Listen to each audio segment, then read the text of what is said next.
শুভ সন্ধ্যা বন্ধুরা। আজ হলো 15 জুন সোমবার। আজকের সন্ধ্যের বিশেষ বিশেষ খবরগুলি হলো শিলচরে বরাক নদীর তীরে সেলফি তুলতে গিয়ে নদীতে পড়ে নিখোঁজ হওয়া স্কুল ছাত্রের মৃতদেহ উদ্ধার। বিস্তারিত থাকবে প্রতিবেদনে। নীলামবাজারে ব্লক কংগ্রেসের উদ্যোগে শ্রীভূমি জেলার দক্ষিণ করিমগঞ্জে নবনির্বাচিত কংগ্রেস প্রার্থী আমিনুর রশিদ চৌধুরীকে গণসংবর্ধনা। অসম ত্রিপুরা জাতীয় সড়কে কন্টেইনার ও বোলেরোর সংঘর্ষ, গুরুতর আহত গাড়ি চালক। ভারতের 3 নাবিকের মৃত্যুতে মোদীর পররাষ্ট্র নীতি নিয়ে বিস্ফোরক মন্তব্য রাহুল গান্ধীর। অসমের ভারত বাংলা সীমান্তে দ্রুত 21 জন অনুপ্রবেশকারীকে ফেরত তাদের দেশে পাঠানো হলো, জানালেন অসমের মুখ্যমন্ত্রী হিমন্ত বিশ্ব শর্মা। এবং মাটি খুঁড়ে ড্রাম ভর্তি গাঁজা উদ্ধার, পলাতক বাড়ির মালিক। তাহলে বিস্তারিত খবরে যাওয়ার আগে অবশ্যই ভিডিওটিতে একটি লাইক দিয়ে চ্যানেলটি সাবস্ক্রাইব করে পাশের বেল আইকনটি বাজিয়ে রাখবেন এবং ফেসবুক পেজে দেখে থাকলে পেজটি ফলো করে ভিডিওটি শেয়ার করবেন যাতে সঠিক তথ্যগুলি সবার কাছে পৌঁছতে পারি। এবার শুনুন আজকের খবরের বিস্তারিত। প্রথম খবর, বরাক নদীর পাশে সেলফি তুলতে গিয়ে নদীতে পড়ে নিখোঁজ হওয়া স্কুল ছাত্রের মৃতদেহ উদ্ধার। শিলচরে ইটখলায় বরাক নদীর পাড়ে সেলফি তুলতে গিয়ে নদীতে পড়ে নিখোঁজ হওয়া স্কুল ছাত্র অঙ্কিত চক্রবর্তীর মরদেহ অবশেষে উদ্ধার করা হয়েছে।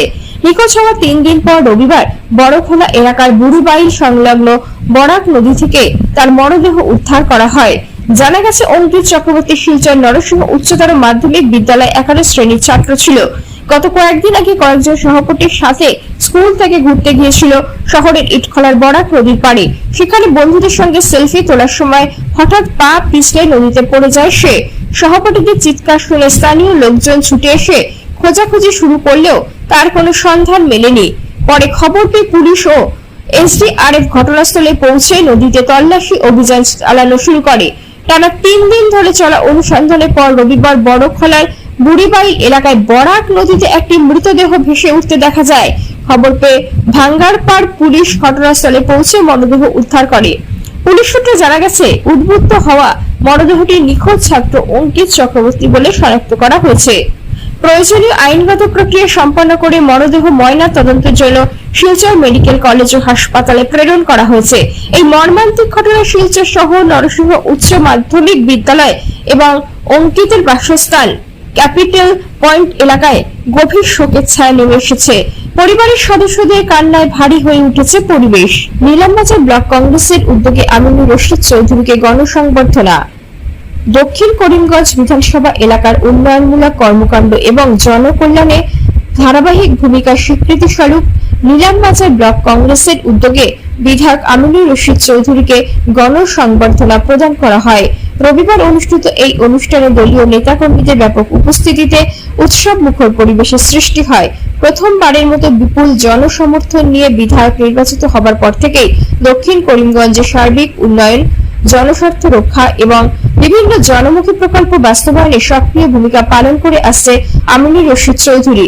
সেই কাজের স্বীকৃতি হিসাবেই তাকে সংবর্ধনা জানান নীলামবাজার ব্লক কংগ্রেস। বিধায়কের আগমনে করতালি, স্লোগান এবং শুভেচ্ছা ধ্বনিতে মুখরিত হয়ে ওঠে অনুষ্ঠান স্থল।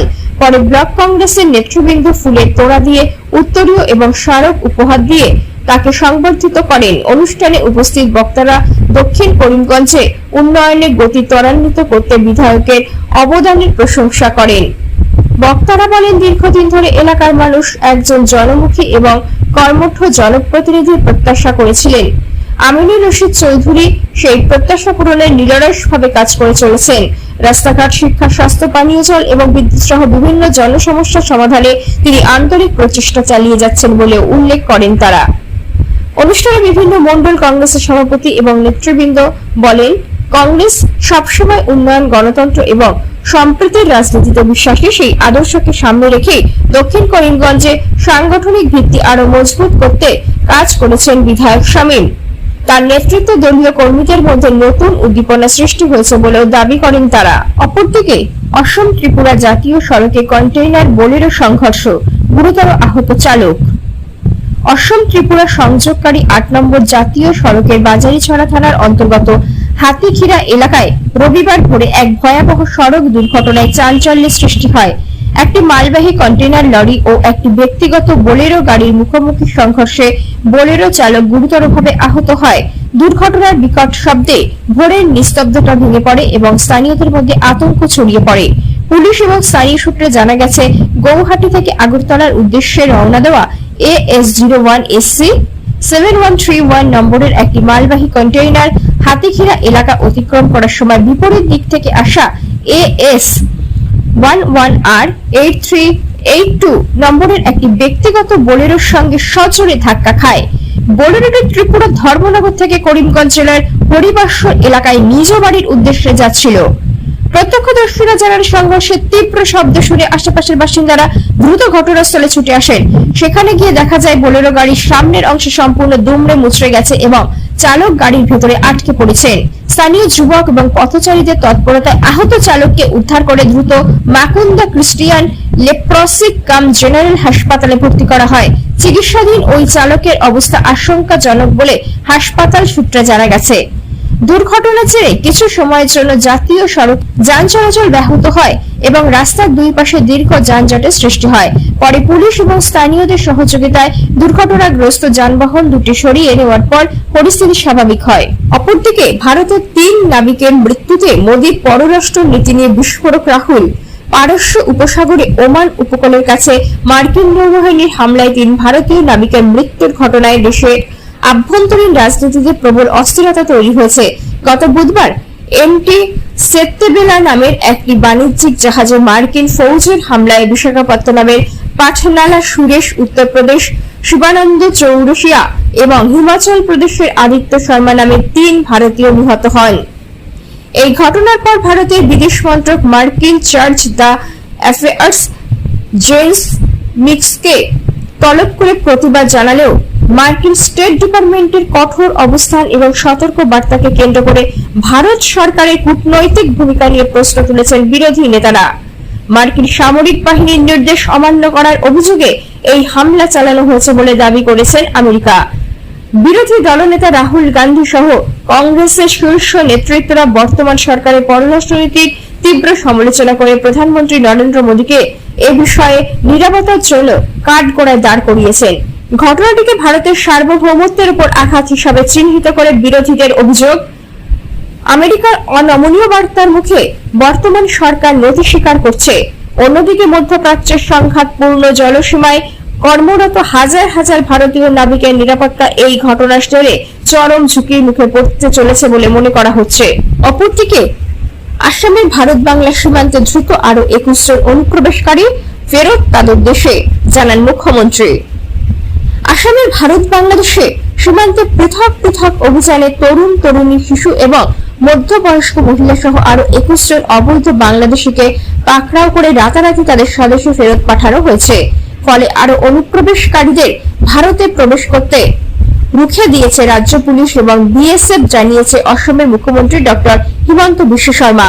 তার অফিসিয়াল সামাজিক যোগাযোগ মাধ্যমে এক্সে কয়েকটি ছবি পোস্ট করে মুখ্যমন্ত্রী ডক্টর শর্মা জানান, আন্তর্জাতিক সীমান্তে নিরাপত্তা বাহিনী সর্বোচ্চ সতর্ক রয়েছে। জোরদার করা হয়েছে সীমান্ত সুরক্ষা ও নিরাপত্তা। আসাম পুলিশ এবং BSF এর এক চমৎকার যৌথ প্রচেষ্টায় 21 জন অনুপ্রবেশকারীকে দ্রুত শনাক্ত করে তাদের ভারতে প্রবেশ করার ব্যর্থ করে দিয়েছে। সীমান্ত সুরক্ষায় আমাদের বহুমুখী কার্যক্রম অব্যাহত রয়েছে। অপরদিকে মাটি খুঁড়ে ড্রাম ভর্তি গাঁজা উদ্ধার করল পুলিশ। এক অভিযানে এই সাফল্য পায় ত্রিপুরা পুলিশ। জানা যায়, সোনামুড়া থানার অন্তর্গত কমলনগর 7 নম্বর ওয়ার্ডে উগিরাটিলা এলাকায় মাদক বিরোধী অভিযানে বড়সড় সাফল্য অর্জন করেছে পুলিশ। গোপন সূত্রে প্রাপ্ত তথ্যের ভিত্তিতে পরিচালিত এক বিশেষ অভিযানে প্রায় 129.8 কেজি গাঁজা উদ্ধার করা হয়েছে। পুলিশ সূত্রে জানা যায়, অভিযানের সময় একটি বাড়ির আঙিনায় মাটির নিচে পুঁতে রাখা নীল রঙের একটি ড্রাম থেকে বিপুল পরিমাণ গাঁজা উদ্ধার করা হয়। উদ্ধার হওয়া মাদক দ্রব্যগুলি বিশেষভাবে লুকিয়ে রাখা হয়েছিল বলে তদন্তকারীদের ধারণা। অভিযান চলাকালীন বাড়ির মালিক ঘটনাস্থল থেকে পালিয়ে যায় বলে অভিযোগ। পুলিশ তার সন্ধানে তল্লাশি শুরু করেছে এবং দ্রুত তাকে গ্রেপ্তারের আশাবাদ ব্যক্ত করেছে। উদ্ধার হওয়া গাঁজাগুলি বাজেয়াপ্ত করা হয়েছে। এই ঘটনায় অভিযুক্তের বিরুদ্ধে মামলা রুজু করা হয়েছে।